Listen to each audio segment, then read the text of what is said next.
Love the scripture, Matthew 19:26.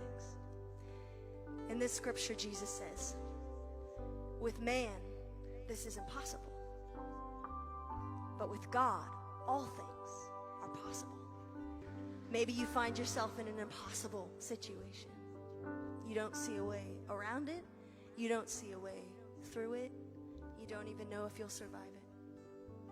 But I'm here to tell you that God makes impossible things possible. Impossibilities are His specialty.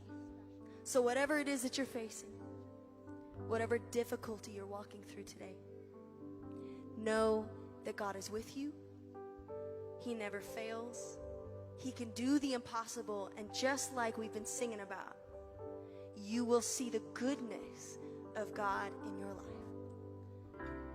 With every breath that I am able, oh, I will sing of the goodness of God. Oh, I'm gonna sing of the goodness